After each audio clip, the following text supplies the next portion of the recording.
ఆంధ్రప్రదేశ్లో గత వారం 10 రోజుల నుంచి ఈ రాష్ట్రంలో ఉన్నటువంటి అధికారంలో ఉన్నటువంటి భారతీయ జనతా పార్టీ, తెలుగుదేశం, జనసేన కూటమి ప్రభుత్వం మీద కుట్ర చేయాలనేటువంటి ఒక ఉద్దేశంతో భారత ప్రధాని నరేంద్ర మోడీ గారి మీద, ముఖ్యమంత్రి చంద్రబాబు నాయుడు గారి మీద, ఉప ముఖ్యమంత్రి పవన్ కళ్యాణ్ గారి మీద ఉద్దేశపూర్వకమైనటువంటి వ్యాఖ్యలు చేయడం, రెచ్చగొట్టేటువంటి మాటలు మాట్లాడడం, అంతటితో ఆగకోకుండా ఆంధ్రప్రదేశ్లో కులాల మధ్య, మతాల మధ్య చిచ్చు పెట్టాలనేటువంటి ఒక ప్రయత్నం, కోట్ల మంది ఆరాధ్య దైవంగా ప్రేమించేటువంటి భగవాన్ శ్రీరామచంద్రుడి మీద, హిందూ ధర్మం మీద కుట్రపూరితమైనటువంటి వ్యాఖ్యలు జరుగుతున్నాయి. దీని వెనక ప్రధానంగా 4 రోజుల కింద అరెస్ట్ అయినటువంటి జోసెఫ్ అనేటువంటి ఒక వ్యక్తి, అతను పెద్ద ఎత్తున ఈ రాష్ట్రం మీద కుట్రబనడం, హిందూ మతం మీద ద్వేషించడం, స్వామీజీలు, సన్యాసుల మీద, దేవాలయాల మీద దాడులు చేయాలని ప్రేరేపించినటువంటి విషయంలో ఈ మధ్య అరెస్ట్ కావడం జరిగింది. పూర్తిగా ఈ జోసెఫ్ ఎవరైతే అరెస్ట్ అయ్యారో, ఈ దేశం మీద కుట్రబడినటువంటి వ్యక్తులు ఎవరైతే ఉన్నారో, దీన్ని పూర్తిగా ఈ కుట్ర వెనక ప్రకాష్ రాజ్ గారి యొక్క ఆర్థిక సహకారం, సినిమా నటుడు ప్రకాష్ రాజ్ గారి యొక్క ప్రేరణ, వారి యొక్క ఆలోచనే ఈరోజు ఆంధ్రప్రదేశ్లో ఈ రకమైనటువంటి యొక్క దాడులకు కుట్రబడినారనే విషయం స్పష్టంగా అర్థమవుతుంది. నిన్న అరెస్ట్ చేసినటువంటి యొక్క జోసెఫ్కి సంబంధించిన విషయంలో గత వారం రోజులుగా ఆంధ్రప్రదేశ్, తెలంగాణలో అనేక మందికి ప్రకాష్ రాజ్ గారు ఫోన్లు చేయడం, ఆంధ్రప్రదేశ్ ప్రభుత్వం మీద ఉసికొల్పడం, ఈ దేశానికి వ్యతిరేకమైనటువంటి చర్యలు చేయడం అనేటువంటిది కొన్ని ఆడియోల ద్వారా కూడా దొరకడం జరిగింది. ప్రకాష్ రాజ్ గారు ఇది మొదటిది కాదు.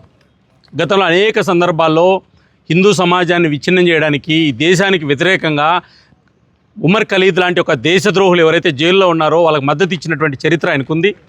అందుకు ఈరోజు ప్రకాష్ రాజ్ యొక్క చర్యల మీద భారతీయ జనతా పార్టీ నుంచి నేను వ్యక్తిగతంగా ఈరోజు పోలీస్ స్టేషన్లో ఫిర్యాదు చేయడం జరిగింది.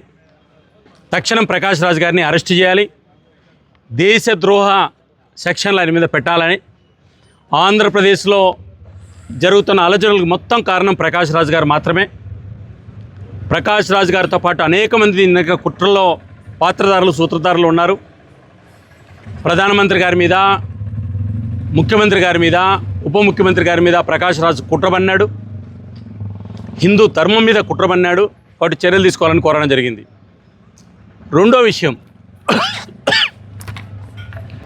ఈరోజు అరెస్టు కాబడినటువంటి కొంతమంది దేశద్రోహులకు మద్దతు ఇస్తున్నటువంటి వైఎస్ఆర్ కాంగ్రెస్ పార్టీ, జగన్మోహన్ రెడ్డి గారు, సిపిఐ పార్టీకి సంబంధించి నారాయణ గారు, సిపిఎం పార్టీకి సంబంధించినటువంటి వెంకటేశ్వరరావు గారు, వైసీపీ, సిపిఐ, సిపిఎం పార్టీ హిందువులు ఇంత పెద్ద ఎత్తున దూషించినటువంటి ఈ రాష్ట్రం మీద, దేశం మీద కుట్ర చేసేటువంటి వ్యక్తులు అరెస్టు చేస్తే మీరు మద్దతు ఇస్తున్నారంటే మీకు హిందువులంటే ఎందుకు కోపం, హిందూ సమాజం అంటే ఎందుకు కోపం, హిందూ దేవతలు అంటే ఎందుకు కోపం అని నేను అడుగుతున్నాను. 2, ఈరోజు జోసెఫ్ లాంటి వ్యక్తికి మీరు మద్దతు ఇస్తున్నారంటే, ఆయన అరెస్టును ఖండిస్తున్నారంటే, ప్రకాష్ రాజ్ లాంటి వ్యక్తులకు మద్దతు ఇస్తున్నారంటే స్పష్టంగా ఈ రాష్ట్రంలో మీరు ఎవరి వైపు ఉన్నారనేటువంటిది వైసీపీ, సిపిఐ, సిపిఎం పార్టీలు స్పష్టంగా ఈ రాష్ట్ర ప్రజలకు ఏమి చెప్పదలుచుకున్నారో చెప్పమని చెప్పి నేను గుర్తు చేస్తున్నాను. ఇప్పటికైనా CPI party, CPM party, YSR Congress party, ఈ 3 పార్టీలు చేసిన తప్పుకు క్షమాపణ చెప్పి భవిష్యత్తులోనైనా సరే ఈ రకంగా దేశద్రోహులకు, ప్రకాష్ రాజు లాంటి విచ్ఛిన్నకర శక్తులకు, లేదా ఈ దేశం మీద, ఈ రాష్ట్రం మీద దాడి చేయాలనేటువంటి వ్యక్తులకు, ఏకంగా ప్రధానమంత్రి, ముఖ్యమంత్రి, ఉప ముఖ్యమంత్రి లాంటి యొక్క వ్యక్తులకు కాదు పదవులకు గౌరవం ఇవ్వమని చెప్పి నేను ఈ 3 పార్టీలు కూడా గుర్తు చేస్తున్నా. లేదా ఈ రాష్ట్రంలో వైఎస్ఆర్ కాంగ్రెస్ పార్టీ, సిపిఎం పార్టీలను ఈ రకంగా మద్దతు ఇస్తే సమాజం క్షమించదనేటువంటి విషయాన్ని కూడా గుర్తు చేస్తున్నా. హిందూ సమాజం మిమ్మల్ని ఎప్పుడు కూడా ఉపేక్షించదనే విషయం కూడా గుర్తు చేస్తున్నాను.